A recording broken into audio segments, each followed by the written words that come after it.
ကိုလူတို့တာလူတွေမဟုတ်တဲ့အကောင်စွာရနေတဲ့ရွာကိုရောက်သွားခဲ့မယ်ဆိုရင်ပါတယ်ဒီနေ့ဗီဒီယိုမှာတော့ကျွန်တော်လူတွေမဟုတ်တဲ့ကြက်တွေနေတဲ့ရွာကိုကျွန်တော်ရောက်သွားခဲ့ပါတယ်အဲ့ဒီရွာမှာကျွန်တော်တို့ဘာတွေလုပ်ကြမလဲကျွန်တော်လည်းဘယ်လိုမျိုးဖြစ်ခဲ့မလဲဆိုတာကြည့်ရှုလိုက်ရအောင်ခင်ဗျာ channel လေးကို subscribe လုပ်ရတဲ့ရင်လည်း subscribe လုပ်ပြီးတော့ကြပါဦးခင်ဗျာကျွန်တော်အမုတ်ဆိုတယောက်ပါဒီဟာဒီရောက်ရင်ကျွန်တော်ကတားကောင်းတွေကိုအမဲလိုက်ပြီးတော့အပန်းဖြစ်လေးရှိပါတယ်အခုလည်းကျွန်တော်တားကောင်းတွေကိုအမဲလိုက်နေရကနေမထင်မှတ်ထားတဲ့အရာတွေဖြစ်ပွားခဲ့ပါတယ်ကျွန်တော်ကတားကောင်းလိုက်ရင်အနည်းဆုံးရက်တစ်ဖက်တော့ကြားတယ်ဗျအဲ့ဒါကြောင့်မို့ဒီနာကရွာလေးတွေ့ရမှာနေပြီးတော့ကျွန်တော်တားကောင်းလိုက်ဖို့တဲ့ဆုံးဖြတ်ခဲ့ပါတယ်ဒါပေမဲ့အဲ့ဒါကျွန်တော်ရဲ့မဟာအမှားကြီးဖြစ်သွားခဲ့တာပေါ့ဗျဒီလိုနဲ့ကျွန်တော်တားကောင်းတွေကိုတကောင်ပြီးတော့အမဲလိုက်နေခဲ့တယ်ဗျကျွန်တော်တားကောင်းတွေမနေမနှောရခဲ့တယ်ထင်တယ်ဒီလိုနဲ့ကျွန်တော်ရဲ့ rifle တွေကိုတက်လက်ဆမ်းပြီးတော့ကျွန်တော်အမဲလိုက်ခဲ့ပါဗျ။ကျန်တဲ့ rifle တွေကကိစ္စတော့မရှိပေမဲ့ကျွန်တော် pistol ကတော့ကျွန်တော်တို့ကိစ္စရှိနေရဗျ။ဒီကောင်နဲ့ကျွန်တော်ဖြီးရတာတိတ်ပြီးတော့မလွယ်ဘူးဆိုတော့ကျွန်တော်ကတိတ်မကင်တတ်တယ်ဘူးဖြစ်နေဗျဒါကိုကျတော့ပြီးတော့ဒီတနက်ကတိုင်အမဲလိုက်တဲ့နေရာမှာမတုံးဘူးလေကျွန်တော်ကဒီတိုင်းလေးပဲယူခဲ့တာဆိုတော့ဒီတစ်ခါအောင်ပြုတ်တော့ကျွန်တော်မနေစူးစမ်းနေရဗျ။ဒါမှမဟုတ်နောက်ဆုံးကကျွန်တော်သိနိုင်ခဲ့တယ်ကျွန်တော်အမဲလိုက်နေရင်းနဲ့လည်းမပြီးသေးဘူးဗျကျွန်တော်တဲခိုဖို့နေရလွယ်ပေါ့နော်ကံကောင်းကျွန်တော်အမဲလိုက်နေရင်းနဲ့ရွာတရွာကိုတွေ့ရတယ်ဗျကျွန်တော်အဲ့ဒီရွာမှာအိမ်နေပါလိမ့်များငှားမလားဆိုပြီးတော့ပထမအဆုံးတွေ့လိုက်တဲ့လက်သမားတယောက်ကိုကျွန်တော်မေးကြည့်ခဲ့လိုက်တယ်ဗျ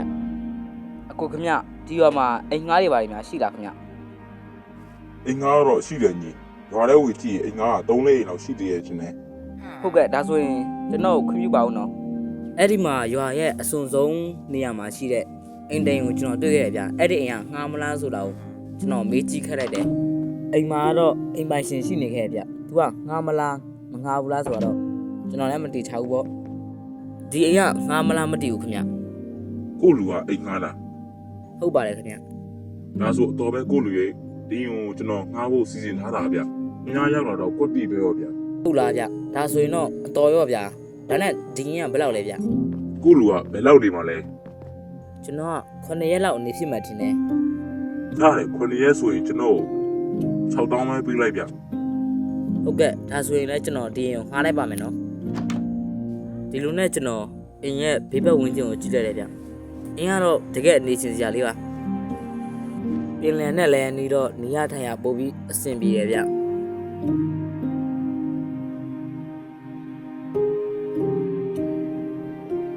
နဲ့ကျွန်တော်ညရောက်တော့နားယူလိုက်ပါတော့တယ်မနေ့ထိုင်ကြရင်ကျွန်တော်တားကောင်လည်းလက်ရအောင်ပဲဗျလမ်းမှာရွာသားကလေးလေးတယောက်နဲ့တွေ့တော့တော့မှကျွန်တော်စကားခဏဝင်ပြောခဲ့တယ်ဗျငါညီနာမရဘယ်လိုခေါ်လဲကွာတားမှာနာမည်မရှိဘူးဟမ်ဟဲ့နေပါဦးခဏစောက်ပါဦးဒီရွာကလူတွေကနည်းနည်းတော့ထူးဆန်းနေဗျစကားလည်းတိတ်အခေါ်ပြောမရှိဘူးပြီးရင်ဘာတွေလုပ်နေကြမှန်းလည်းမသိဘူးဗျသူတို့ကိုကြည့်ရတာတခုခုကိုပူပန်နေတယ်လို့ပဲထားပါလေအဲ့ဒါကျွန်တော်လည်းမဆိုင်တော့ဒီတိုင်းပဲထားလိုက်တော့မယ်ကျွန်တော်ရဲ့တာဝန်ကအမဲလိုက်ဖို့ပဲအဲ့တော့ကျွန်တော်အမဲလိုက်ဖို့ပဲထွက်ခဲ့ပါတော့တယ်ရွာရဲ့ဘေးဘက်ဝန်းကျင်မှာတော့ကျွန်တော်ဝက်တီတွေ့တယ်အမဲလိုက်ရတာတော့ကျွန်တော်အတွက်တိတ်ပြီးတော့မခက်ဘူးဗျပြီးတော့ရလာတဲ့အသားတွေကိုလည်းကျွန်တော်ရွာမှာရောင်းဖို့စဉ်းစားထားတယ်ကျွန်တော်သားကောင်းတွေတနေကုန်ရှာလိုက်တယ်ဗျဒါပေမဲ့ကျွန်တော်ခုနဝက်ကလွယ်ခြင်းနဲ့အကောင်ဘာကောင်မှမတွေ့ဘူးဒီတော့ကျွန်တော်ရွာကိုပြန်ဖို့ပဲစဉ်းစားလိုက်တယ်ဗျကျွန်တော်ရွာကိုရောက်တော့ရွာလူတွေကတိတ်ပြီးမူးမမှန်တာကိုကျွန်တော်သတိထားမိတယ်ဒါပေမဲ့အဲ့ဒါပုံမှန်ပဲလို့ပဲကျွန်တော်ထင်လိုက်တာဗျညရောက်တော့ကျွန်တော်အိမ်ကနေထွက်လာကြည့်တော့လာကြီးကတမျိုးပြောင်းနေအောင်တွေ့ရဗျပြီးကျွန်တော်တွေးလေရော့နေဘာကြောက်နေတော့ကျွန်တော်လည်းမသိဘူးအပေါ်ကနေပုတ်ပါခဲရက်နေကြောက်အောင်ထင်နေကြအိမ်မှာဟိုကျွန်တော်ဒါကြောင့်ဝင်လာပြီးတော့ကျွန်တော်ရွာသားတွေကိုပြောဖို့စဉ်းစားခဲ့လိုက်တယ်အဲ့ဒီမှာရွာသားတွေကပဲစပြီးတော့ပြောင်းလဲတော့တာဗျကျွန်တော်အိမ်သားကိုဝင်တော့ရွာသားတယောက်ကအိမ်ကနေထုတ်လာတော့တွေ့လိုက်တယ်ပြည့်ကျဘာဖြစ်တာလဲမသိဘူးဒီနောက်မှာဆုံးမကြီးဗျ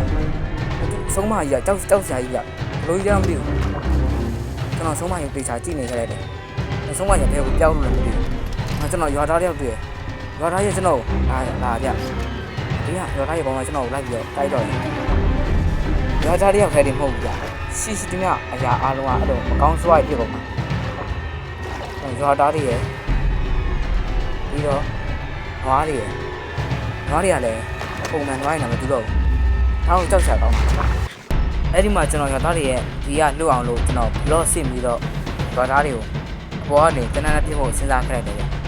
မအဲ့ဒါခဏတစ်ပြုတ်တော့အတုံးဝင်လိုက်တယ်ဒီစိတ်လူတွေရဲ့မကောင်းစွာတွေကဘွားလူတွေဘယ်လိုအသက်ခဲ့ရမလဲဆိုတော့မသိဘူးဖြစ်နေတယ်အော်တောက်ဆရာကြီးကဆုံးမရေးဆိုတော့ဘယ်လိုရမသိဘူးကျွန်တော်တို့ရဲ့ဆုံးမတွေကပလိန်းနဲ့ပြစ်တာပဲဆရာခုကသူတို့ကတကယ်ကြောက်ဆရာကောင်းကြီးဖြစ်နေတယ်ဟာဘာကောင်းကြီးတော့မသိဘူးမမေးဘူးအဲ့နာမည်မဟုတ်ဘူးအဲ့နာမည်ကဒါကြောက်ဆရာကောင်းနေတယ်သူတို့ကတနက်နေ့ပြင်တော့သိတယ်ဗျကျွန်တော်အပေါ်တော့တနက်ပြင်ကိုစဉ်းစားခဲ့တယ်ဟုတ်တယ်နွားတွေရောခလေးကြတွေရောခုတော့ဘာဖြစ်ကုန်လဲစိတ်တွေလည်းရှုပ်လာပြီကွာဒီနေ့ဆိုရင်ငါဘယ်လိုတက်ရှိမလဲဒီနောက်မှာဖြစ်နိုင်တယ်ဘောနေပြီစီးစမြအကောင်းတော့ခက်လိုက်တော့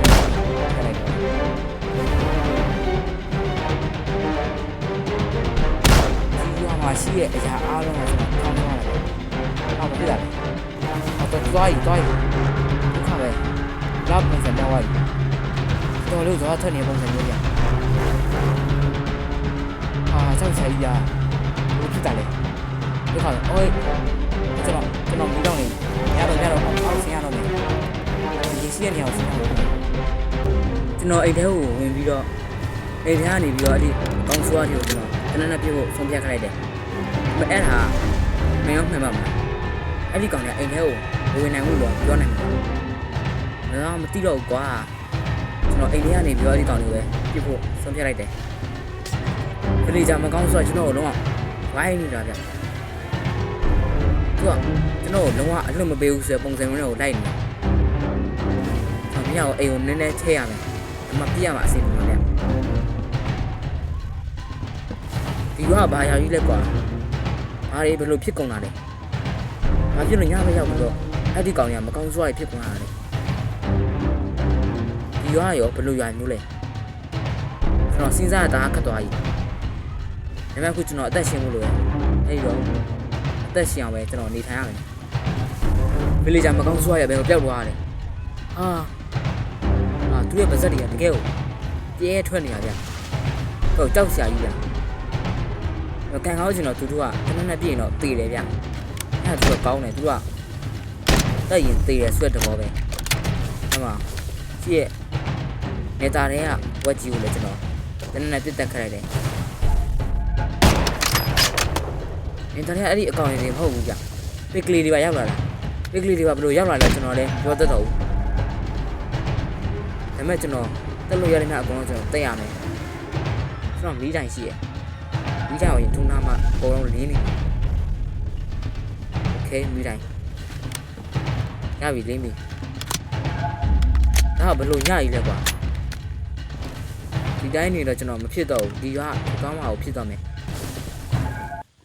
ဒီရွာထထားဖို့ဆိုရင်ဒီရွာအကောင်တွေကိုကျွန်တော်အရင်ဆုံးညီဆိုင်ရမယ်ပေါ့နော်အပေါ်ကနေလဲအုတ်ကပြန်နေလို့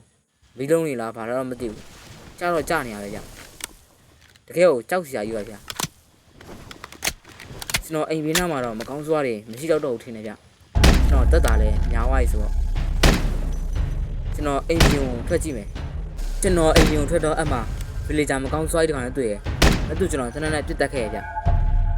တခြားအကောင်တွေရောကျွန်တော်တက်ရမယ်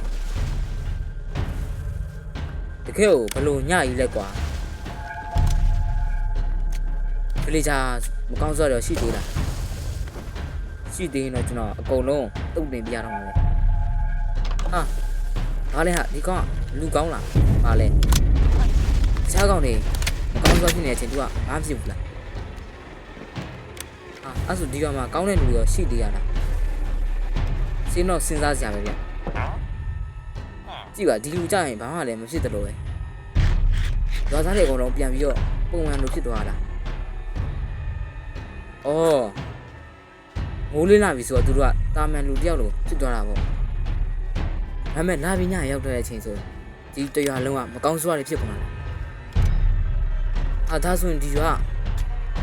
လူတွေနေရရွာမဟုတ်ဘူးပဲဒါပေမဲ့အခုချိန်မှာသူတို့ကတာမန်လူတွေဖြစ်သွားတော့ဇွန်မီရဲတော့ကြောက်နေရပြီပေါ့ဒါပေမဲ့သူတို့ကလူတွေမဟုတ်တော့သူတို့အရှင်ထားလို့မရဘူးဘေးထဲမှာစပိုက်ဒါတကောင်ကျွန်တော်လိုက်ကိုက်နေလေရဗျအဲဒါစပိုက်ဒါကိုပဲအရင်ကျွန်တော်ရှင်းလိုက်တယ်မကောင်းဆိုးပုံနဲ့လာကြီးရလဲတကယ်ပျောက်ကွယ်သွားပြီဗျတကယ်ကိုအညိုအထေးကြီးစွာနဲ့ကျွန်တော်ကိုကြည့်နေတဲ့ပုံစံမျိုးပေါ့ဒါပေမဲ့လည်းမနေ့ရောက်တော့သူကဘာမလုပ်နိုင်ဘူးထင်တယ်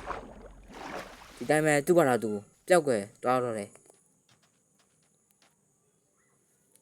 သူ့ကိုတနက်နဲ့လည်းပြစ်လို့မရဘာမှလည်းလုပ်လို့မရရင်လာကြီးပါ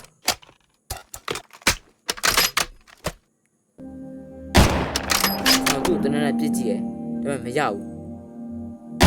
အောင်းလာသူကသူ့ဘာသာသူပျောက်သွားပဲဗျမနေ့ရောက်ရင်ဆိုတော့အန်ဒီရဲ့လည်းကင်းမတင်နဲ့အော်မင်းတို့ကတာမန်လူလိုလေတရမဟုတ်လား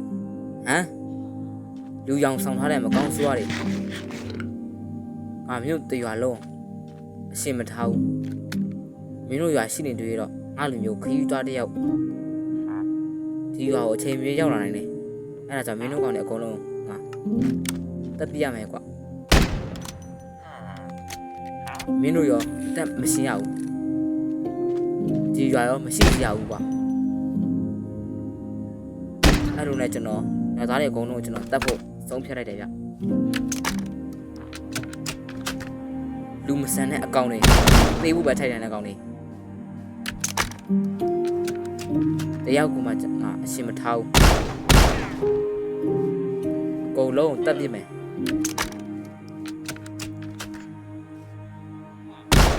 ဒီကောင်တွေကိုတေချာပြောရမယ်ဆိုတော့ကျွန်တော်မြန်မာလိုကြောက်တော့ဒီရွာကြွရွာမလို့ဟုတ်တယ်ကြွရွာလူမျိုးရဲ့ကြသူတို့ကနေဘက်တွေကြရင်ကောင်းကောင်းမွန်မွန်နေပြီးညဘက်တွေဆိုင်အကောင်ဆိုးရတွေဖြစ်သွားတာမျိုးပေါ့ဒါဆိုရင်ကျွန်တော်ကကြွရွာကိုရောက်ခဲ့တာပေါ့တော်သေးလို့ဗျာကျွန်တော်အချိန်ယူသွားလို့ဟိုကျွန်တော်ဒီရွာမှာအဲ့ဘယ်ကထုတ်ရမယ်တော့သိအောင်မဟုတ်အဲ့လိုနဲ့ကျွန်တော်ရှိရရွာသားတွေအကုန်လုံးတက်လိုက်တယ်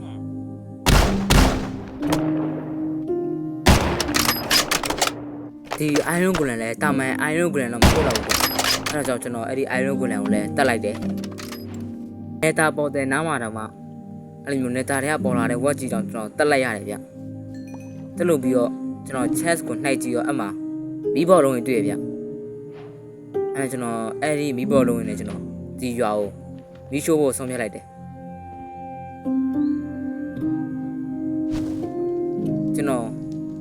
အကုန်လုံးမီးရှိုးကြတော့